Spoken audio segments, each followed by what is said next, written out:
War steals many things: lives, homes, names. But sometimes it leaves behind something else. Not medals, not stories, but a memory that walks on four legs. This is the story of a dog who didn't forget, and a girl who didn't know she was being remembered. Until the past came looking. Long before Mira could walk, before she could speak, before she could understand the absence of a man who should have been there for bedtime stories and scraped knees, there was a bond already in motion.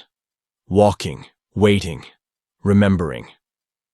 On a faraway battlefield, in a place no child should have a connection to, her father whispered one last command, and the dog beside him listened. Not with ears, with his heart. His name was Valor. A name he earned not in ceremony, but in silence. In the way he stayed even after the gunfire stopped. In the way he carried the dog tags back through fire and debris, like a messenger of grief and loyalty. Back home, Valor couldn't rest, couldn't settle. Because there was a promise not yet fulfilled. A name not yet known to him, but imprinted in his instincts. Somewhere out there was the child of the man he couldn't save. So he searched. Through cities and forests, through shelters and alleyways, through years. 7 of them. And while Mira was learning her ABCs and tracing her father's name in crayon, a black shadow was crossing state lines, guided by more than scent, by duty. She didn't know she was being looked for, but she would. Because some stories don't start with introductions. They start with sacrifice. And they find their way back not with footsteps, but with paw prints. Sergeant Caleb Hart didn't believe in luck. He believed in planning, precision, practice, and he believed in valor. Their unit called them the Quiet Storm. Caleb rarely raised his voice. Valor never barked. But when they moved, it was with purpose. Fast, clean, controlled. They had been together since Valor was 2. Trained together. Slept in the same mud. Saved lives on both sides of the line. 3 tours. 17 confirmed rescues. Countless unspoken ones. Caleb didn't keep count. But Valor remembered. He remembered every cry pulled from rubble. Every minefield crossed. Every child led back to safety. And on the final mission, he remembered the fear in Caleb's voice. Not for himself, but for someone back home. "She's due next month," Caleb had whispered once, while cleaning his weapon under starlight. "If something happens, just find her. Her name's Mira." That was the first and only time Valor ever heard the name. And it was enough. The ambush came fast. Nightfall. A valley that was supposed to be clear. And then, flash, boom, chaos. Valor pushed Caleb down, bit into a man's arm as he rose behind the brush. Caleb fired. Another explosion. Then black. When the dust settled, it was quiet. Too quiet. Men called out names. One name wasn't called back, but a shadow moved. Smoke curling around him like ghosts. Valor limped through the field, muzzle wet, flank bleeding. In his mouth, Caleb's tags. At base, the soldiers didn't ask how he got back alone. They just lowered their heads. They held a funeral. Gave a flag to a grieving wife. Played taps. Valor lay beside the casket the entire time. And when it ended, he was gone. For years, no one knew where he went. There were sightings.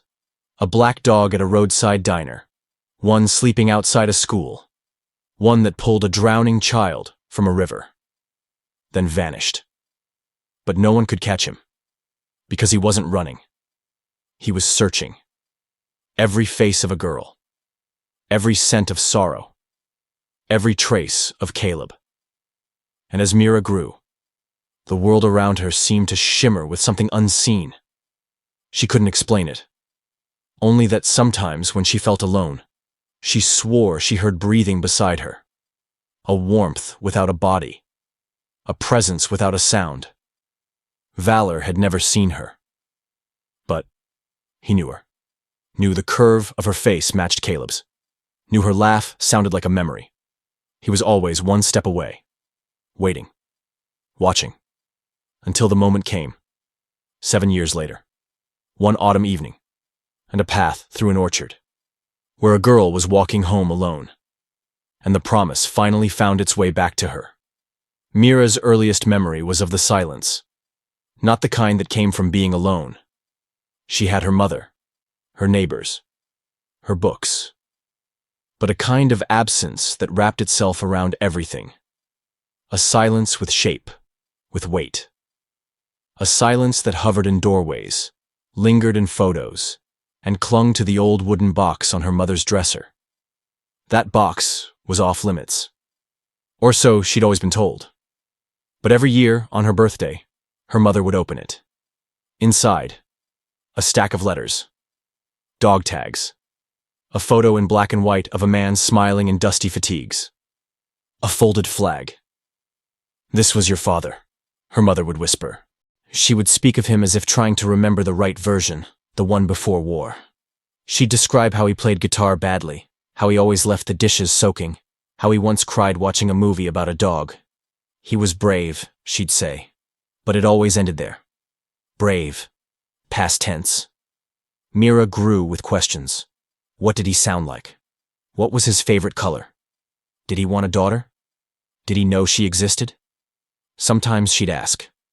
Sometimes her mother would answer.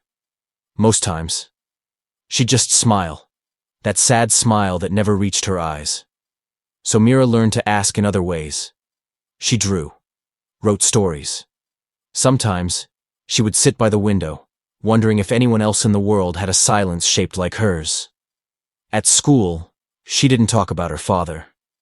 Other kids had photos on their desks, dads in suits, in work uniforms, in fishing hats. Mira had a folded flag. Once, for a class project on My Hero, she wrote a story about a soldier who turned into a tree so he could always protect his family from storms. The teacher called her mother. "She's just imaginative," her mom said afterward, holding her tight. But Mira had seen the way her fingers shook. The older she got, the more Mira stopped asking. It was easier, cleaner. Life moved on. She learned to bake, to bike, to be the one who always smiled first in a room. But inside, the silence stayed. Until the orchard. It was a Tuesday. Late October. School had ended early for teacher meetings, and Mira had taken the long way home. The trail through the old apple orchard was quiet this time of year. The fruit gone, the trees mostly bare. She liked it. It felt like walking through memory. She was halfway through when she heard a rustle.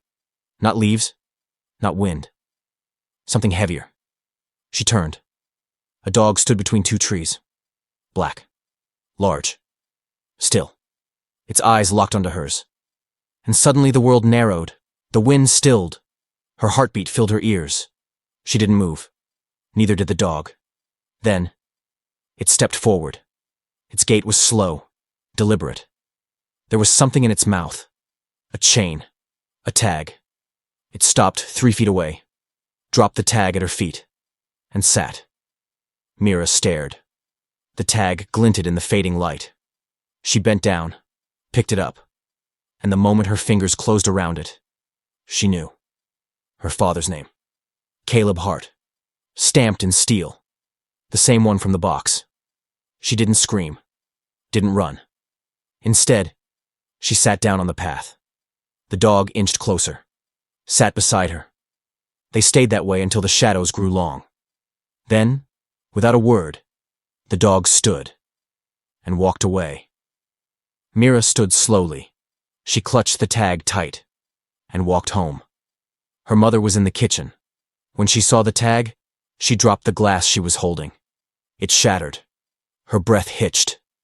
"Where did you get that?" Mira didn't answer, just held it out.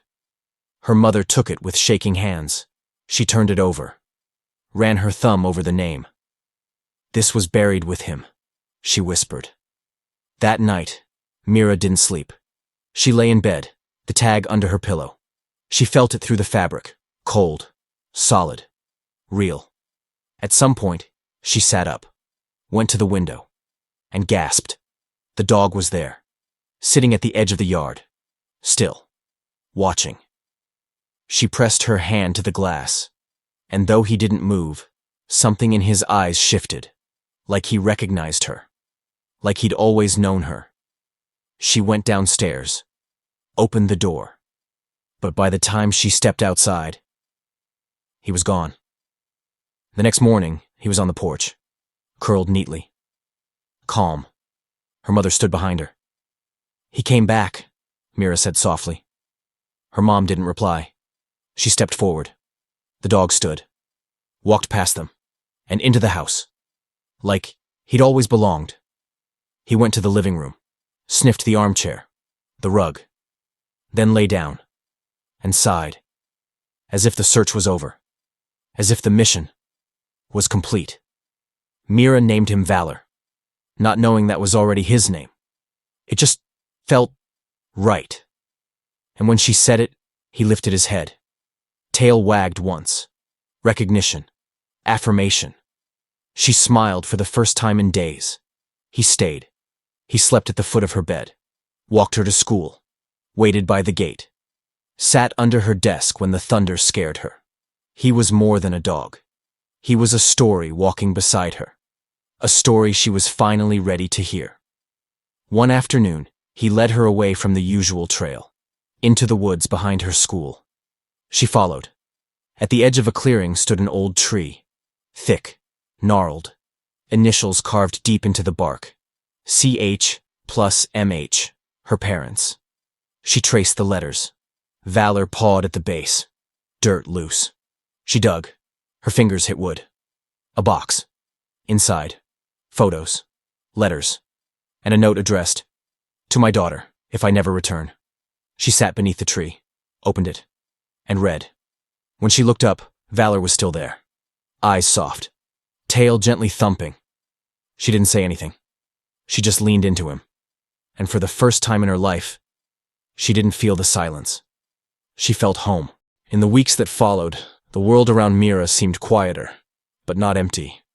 It was a quiet full of presence, the kind that hummed beneath skin, like the stillness before a song. Valor never strayed far. He slept in the hallway outside her door, sat at the front step before dawn, walked her to the bus stop, and waited until she came home. When she did, he would fall into step beside her, not with excitement, but with familiarity. Like he'd been doing it for years. In a way, he had. Mira read the letter from the box so many times she'd memorized every word. The handwriting was neat, but tired. The edges of the paper smudged with sweat, dust, or time. Maybe all three. It wasn't long, but it held weight. Caleb had written about her, even though he didn't know her yet. He wrote about the sound of wind through tents and the quiet moments between missions. He wrote about fear, not of death, but of not being remembered. And at the very end, if you're reading this, it means Valor did what I never could. He came home. She kept the box by her bed now. Her mother didn't object. In fact, she started leaving new things inside. Old photos, receipts, postcards. Caleb had sent during training, newspaper clippings. They weren't stories, not really. But they were puzzle pieces. Mira began to understand that memory wasn't always passed down in words. Sometimes, it lived in fragments. And Valor became her guide through them. One evening, Mira followed him again. This time not into the woods, but into the attic. He'd never gone up there before. He pawed at the door until her mother finally opened it, surprised. Dust rose in clouds around them. Boxes, trunks, old clothes. But Valor walked straight to a corner, sniffed. Saturday, Mira opened the trunk. Inside, a uniform, boots, a worn leather-bound notebook with the initials CH etched into the cover. She opened it. Page after page of field notes, sketches, names. But near the end, drawings of a baby crib, a tiny hand, a dog, and beneath them, home is wherever she is. That night, she couldn't sleep. Not from sadness, from fullness. She climbed out of bed and sat on the floor beside Valor. He looked up, blinked slowly, then rested his head on her lap. She whispered, "Thank you," and meant it more than any word she'd ever said. The next day, something changed. Valor didn't just walk her to school. He led her somewhere new. A street she'd never noticed. A small white building with a fading sign. Veterans Memorial Archive. Inside, an old man sat behind a counter. He looked up, then blinked. "Is that?" Mira nodded. "His name's Valor." The man stood. I knew a Valor. From the 132nd.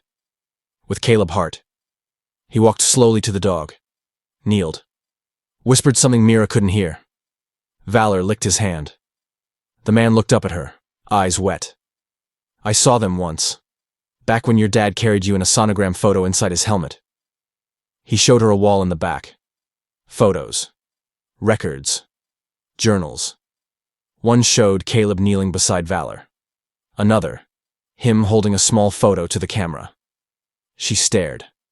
It was blurry. But it was her. A sonogram from a world away. She visited the archive every week. Brought her father's letters, Valor's paw print in clay, the box.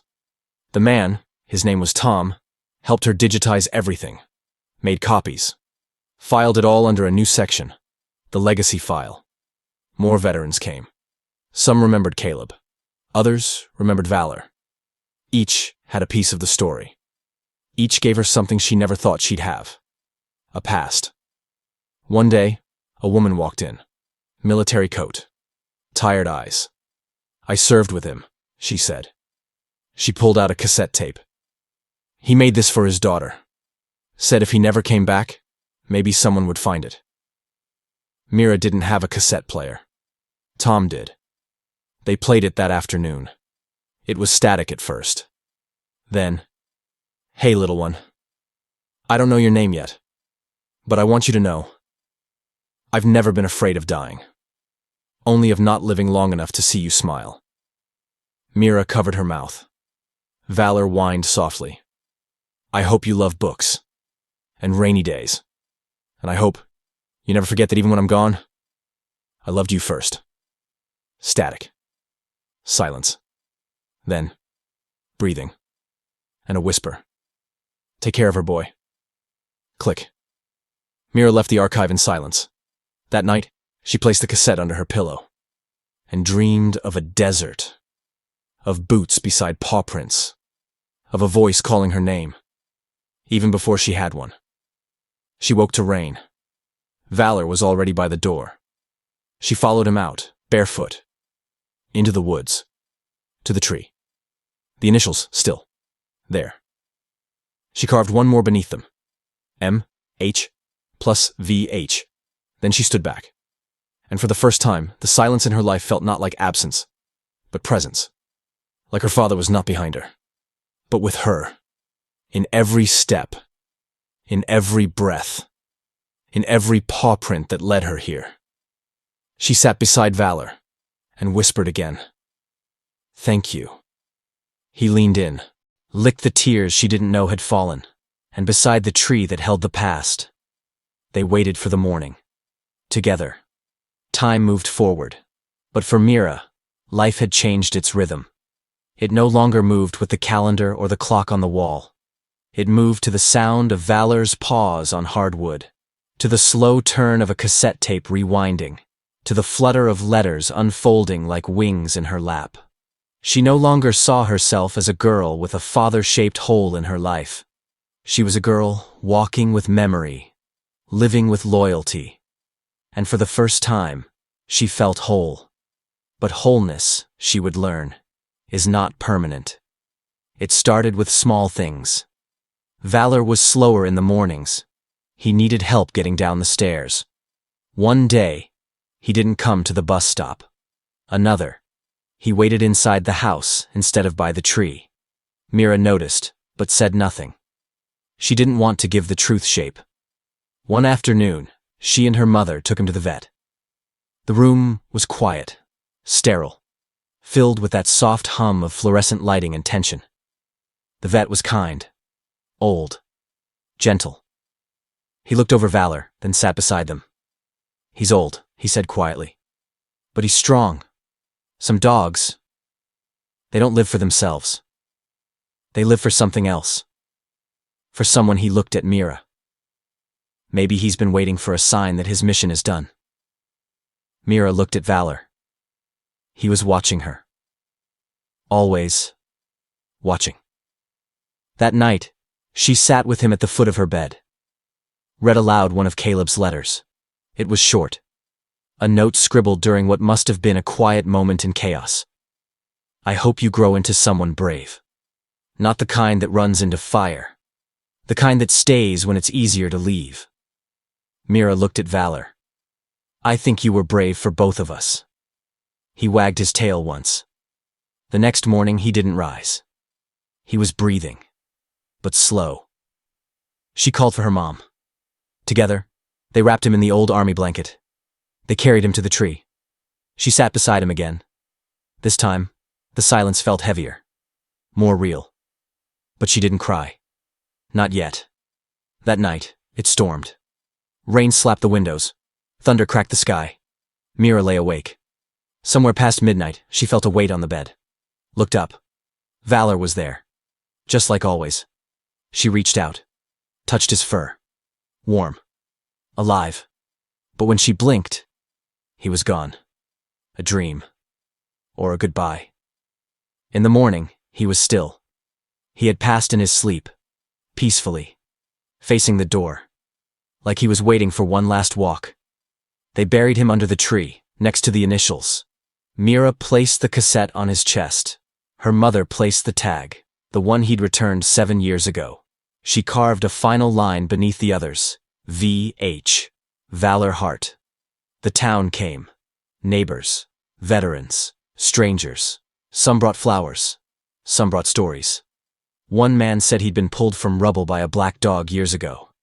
Another, that a dog had waited outside the hospital while his daughter was dying, and vanished when she recovered. Each story pointed to Valor, to the dog that didn't just return, but stayed. Until the end. Mira stood beside the tree. She didn't speak. She didn't need to. The wind carried her silence. It carried the story. And people listened. Not with their ears, but with something deeper. That night, Mira dreamed of desert skies again. Of a young soldier and a younger dog. Walking, side by side, toward a voice neither had heard, but both believed in. And as the sun rose, they turned and smiled. Because they had made it home. Together. Seasons changed. Leaves turned. Snow fell. The tree above Valor's grave blossomed in spring, as if honoring him with new life. Mira visited it every day. Sometimes with her mother. Sometimes with veterans. Often, she went alone. But she was never truly alone. Something within her had shifted. Where there had once been emptiness, now there was direction. Memory no longer anchored her to the past. It pointed toward the future. She couldn't explain why, but she began writing letters. Not to Valor, not to her father, but to others. Dear veteran, you don't know me, but I know a dog who once saved a soldier. And then, saved me. Maybe you've seen him. She didn't expect replies, but they came. From Arizona, a man who'd seen a black dog outside a VA center the day his PTSD nearly broke him. From Maine, a woman who swore a dog kept her son from walking into a frozen lake. From Texas, a nurse who remembered a dog sitting outside the children's oncology wing for weeks, vanishing the night a boy went into remission. The stories echoed. Different people, different places, but always the same presence.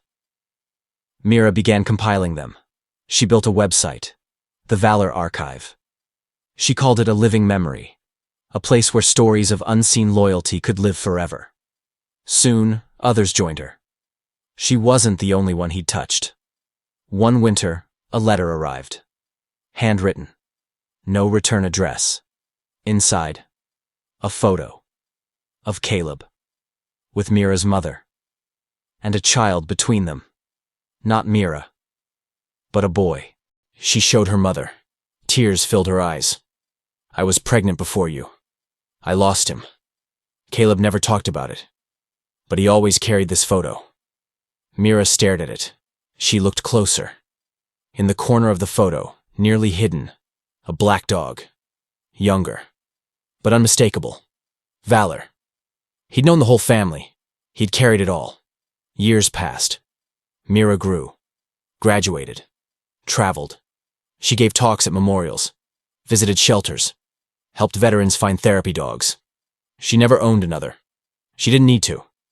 But wherever she went, she carried his tag in her pocket.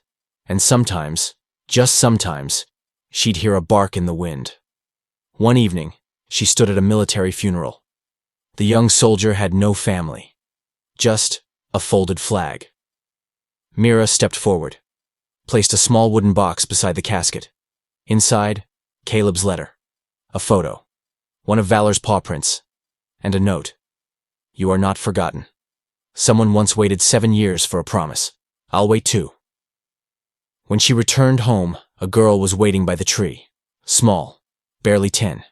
Beside her, a stray dog, matted, muddied, black, but with the same eyes. Mira knelt. The dog walked up and dropped something at her feet. A chain. A tag. VH. Her breath caught. She looked at the girl. Did he find you? The girl nodded. He came when I was crying. Mira smiled, and for the first time in years, she cried. Not from grief, but from knowing. Some patrols never end. Some dogs never stop walking. Some promises never die. And some love becomes legend forever.